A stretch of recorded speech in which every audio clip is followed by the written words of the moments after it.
We're also going to Fort Knox. I'm going to go with Elon. Wouldn't that be terrible if we opened it up and there was no gold there?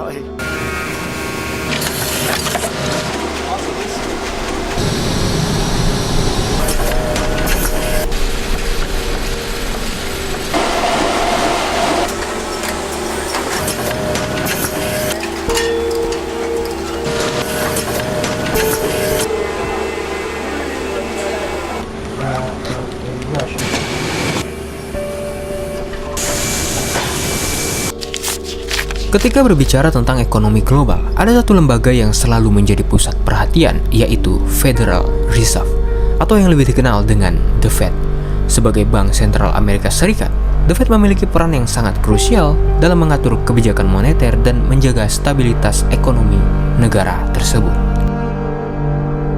Ketika The Fed mengambil suatu kebijakan, dampaknya bisa terasa hingga di berbagai negara lain, termasuk Indonesia. Hal ini karena dolar Amerika masih menjadi mata uang utama dalam transaksi internasional. Oleh karena itu, kebijakan yang dikeluarkan oleh The Fed seperti perubahan suku bunga, data inflasi, hingga langkah-langkah lainnya untuk menstabilitaskan ekonomi memiliki pengaruh besar di seluruh dunia. Namun meskipun The Fed sering dikaitkan dengan kekuatan dan stabilitas ekonomi, faktanya lembaga ini telah beberapa kali menghadapi tantangan besar. Sepanjang sejarahnya, The Fed pernah menghadapi berbagai krisis ekonomi yang memaksanya mengambil langkah-langkah ekstrim, bahkan terkadang bertentangan dengan kebijakan konvensional. Salah satu contohnya adalah krisis finansial global pada tahun 2008, di mana pasar keuangan dunia mengalami kekacauan akibat pecahnya gelembung properti di Amerika Serikat.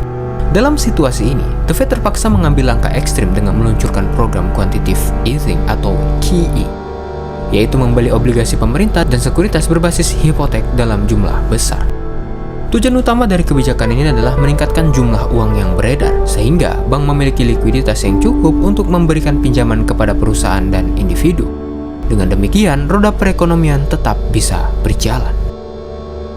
Situasi serupa juga terjadi selama masa pandemi COVID-19. Saat itu, ekonomi global sedang lesu dan banyak negara termasuk Amerika Serikat mengalami resesi. The Fed pun mengambil langkah beresiko dengan mencetak uang dalam jumlah besar dan menurunkan suku bunga hingga mendekati nol. Dalam jangka pendek, kebijakan ini memang berhasil menstabilitaskan pasar, tetapi dalam jangka panjang menimbulkan pertanyaan, apakah langkah ini benar-benar aman untuk keuangan The Fed sendiri?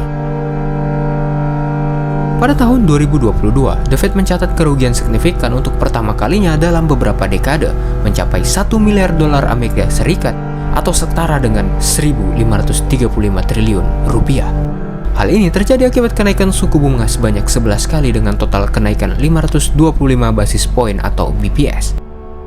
Pada tahun 2024, The Fed kembali mengalami kerugian yang besar karena harus membayar bunga lebih tinggi kepada bank-bank di Amerika. Kerugian ini muncul sebagai konsekuensi dari kebijakan mereka sendiri dalam menekan inflasi yang terjadi setelah krisis tahun 2008 dan masa pandemi COVID-19. Sehingga dari sini muncul sebuah pertanyaan menarik.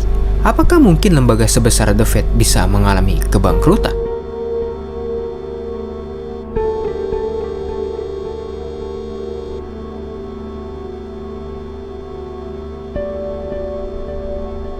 Untuk memahami lebih jauh, penting untuk mengetahui bahwa sistem Federal Reserve berbeda dengan bank konvensional.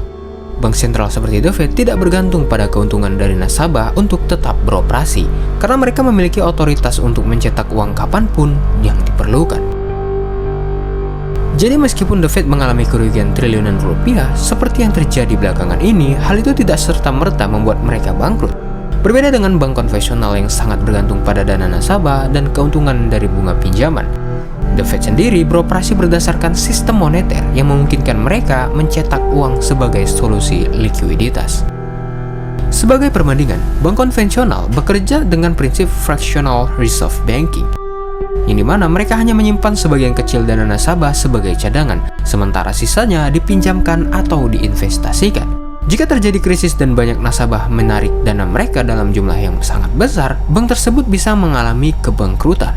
Hal ini pernah terjadi di Indonesia saat krisis moneter tahun 1998, di mana banyak bank mengalami kolaps seperti Bank Harapan Sentosa, Bank PDFCI, dan bahkan Bank BCA yang hampir ikutan bangkrut.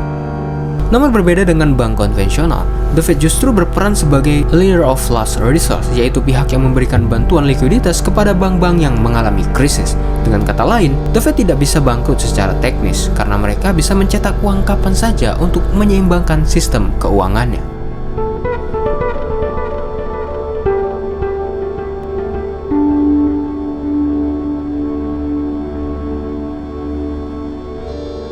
Meskipun secara teknis The Fed tidak bisa bangkrut, ada ancaman lain yang lebih serius, yaitu krisis kepercayaan. Salah satu risiko terbesar yang dihadapi The Fed bukanlah kekurangan uang, melainkan hilangnya kepercayaan dari masyarakat dan negara-negara lain yang masih menganggap dolar sebagai mata uang utama dunia. Sebagai contoh, pada tahun 2020, The Fed mencetak 3,3 triliun dolar Amerika Serikat dalam waktu singkat, yang setara dengan 1/5 dari total uang yang beredar di Amerika Serikat pada saat itu. Dalam jangka pendek, kebijakan ini memang berhasil menstabilitaskan ekonomi, menekan angka pengangguran, dan mendorong pasar saham. Namun dalam jangka panjang, justru menyebabkan inflasi tinggi di berbagai negara, termasuk Indonesia.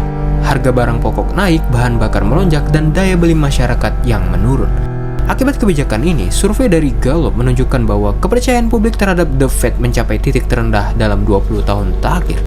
Hanya sekitar 30% responden yang masih percaya bahwa The Fed mampu menjaga stabilitas ekonomi. Hal ini menunjukkan bahwa masyarakat mulai meragukan kebijakan moneter mereka, terutama terkait pencetakan uang dalam jumlah besar. Jika kepercayaan terhadap The Fed semakin melemah, dampaknya bisa sangat fatal. Dolar Amerika Serikat bisa kehilangan posisi sebagai mata uang utama dunia, dan negara-negara lain akan mulai mencari alternatif lain untuk transaksi internasional. Salah satu buktinya adalah adanya inisiatif dari organisasi BRICS yang ingin mengurangi ketergantungan terhadap dolar Amerika Serikat dalam perdagangan global.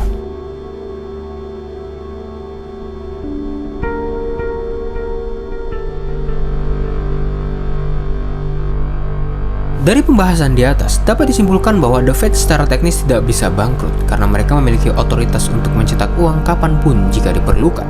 Namun tantangan terbesar yang mereka hadapi bukanlah sekedar mengelola ekonomi Amerika Serikat, melainkan menjaga kepercayaan dunia terhadap kebijakan mereka sendiri.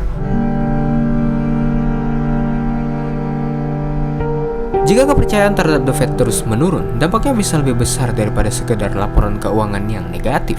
Dolar Amerika bisa kehilangan statusnya sebagai mata uang utama dunia, dan negara-negara lain akan mencari alternatif yang lebih stabil. Oleh karena itu, The Fed maupun bank sentral lainnya harus sangat berhati-hati dalam mengambil kebijakan. Mereka tidak bisa sekedar mengambil keputusan instan yang hanya berdampak dalam jangka pendek. Mereka harus memastikan bahwa kebijakan yang mereka buat berkelanjutan dan mampu menjaga kepercayaan global.